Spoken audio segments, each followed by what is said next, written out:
program is brought to you in association with First National Bank of Botswana. FNB, how can we help you? The success of any corporate institution, organization, or business is based primarily on the caliber of staff that is there to do the work. That means managers have a task to ensure they make the best hiring decisions based on certain criteria to find the best fit for vacancies.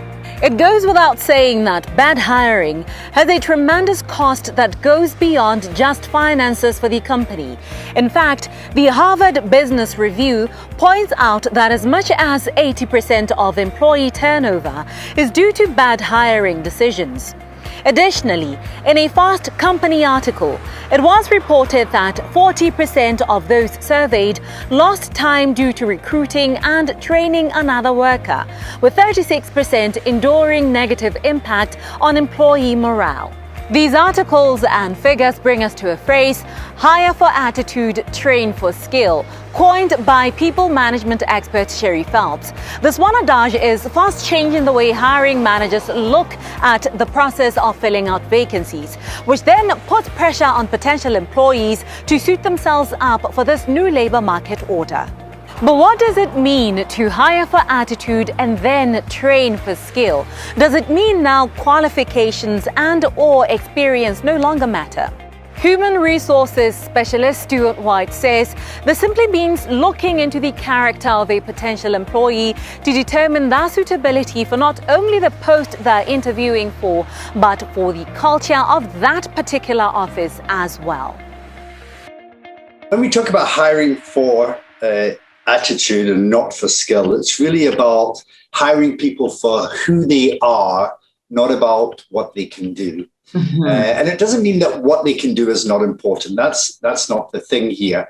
I think what companies are trying to do is to get managers away from their addiction to education and qualification and skills, because that tends to be what managers mostly will want to measure when they're hiring, as opposed to actually measuring who's the right sort of fit, who has the right sort of character, who's going to be the most suitable for the job, as opposed to who's the most qualified. Stuart, what does the evidence show in support of this new trend, that is attitude and personality match for a certain vacancy, or emotional intelligence needed to cope within that vacancy, or really being able to take criticism?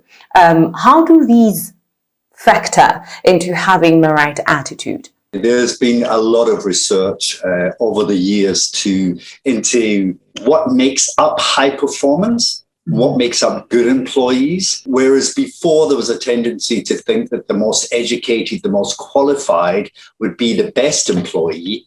We're now having some studies that have found out that the most qualified applicants or employees are the most disengaged, because they're not stretched enough or they're overqualified, and that people who maybe are more interested, more eager, more hungry make the better employees and therefore are the most productive and are also likely to stay with the organization for a longer time.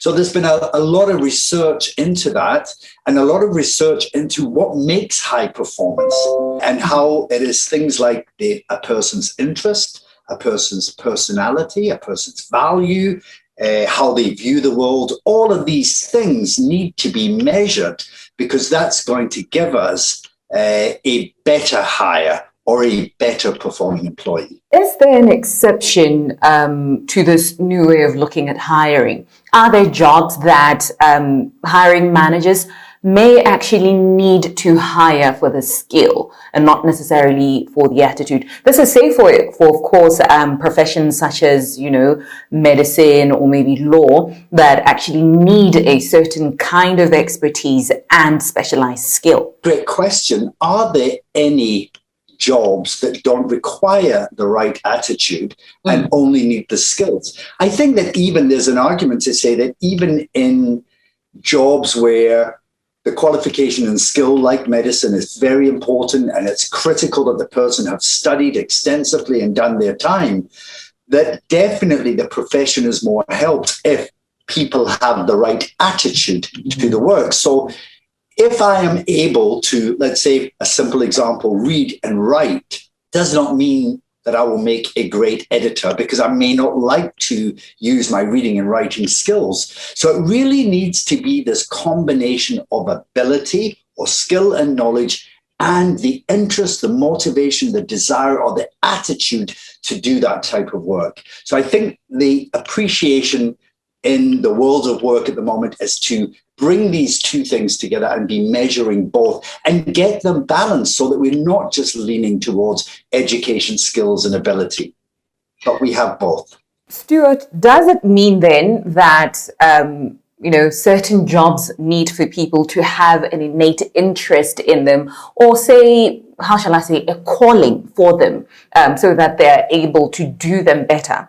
Say, for example, here in Botswana, we're always hearing continuous complaints about poor service delivery. Would it help if people went for jobs that they had a passion for? I would say a lot of the time that is that. Obviously, there's a lot of factors into why people don't perform passionately or well in their jobs. But a big part of that is because they're not doing the work that they were meant to do or that they love doing. When people love doing their job, it will not even feel like a job because it's just so natural, because there's a good match with the type of things that I like to do and what my job is expecting me to do. So let's take an example of that. If you put someone into the complaints department with a pessimistic mindset, for example, that's probably a bad match, because when someone comes with a complaint, they're sort of going, oh, well, I don't know if we can solve it, or this is going to be kind of difficult. When you put someone in the complaints department who's optimistic and people orientated, they're going, don't worry, we're going to make a plan. We can solve this for you. We can get it right. It makes the world of difference if you are matched to what you're being expected to do. Solve problems. If you like solving problems, then give you a job that's solving problems. If you love people, give you a job that enjoys people. But you've got a big problem if you give someone a job that's dealing with people when that's not their thing.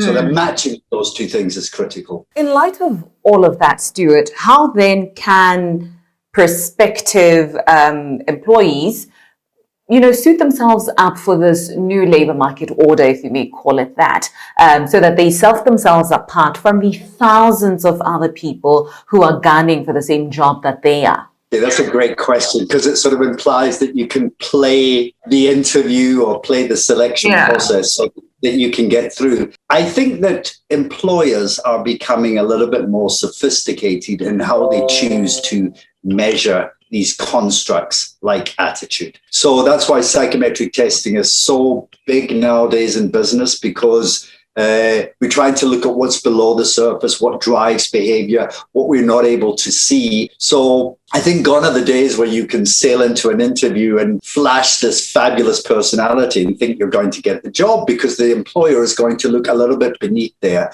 They're also going to look at things like track record. What have they done before? What have they demonstrated consistently in terms of an attitude or in terms of behavior? Have they always been great at customer service, or are they just switching this on for the interview? So always what I advise candidates is to be authentic, because if you're not authentic, it never comes across that you're telling the truth or that this is who you are. And why do you want to try and sell yourself for a job that really is not what you're all about, apart from the fact that you might the job, and I understand that, but there's no longevity to that situation. So rather go for jobs that you think are aligned with who you are as a person, your worldview, your character, your values, your interests, etc.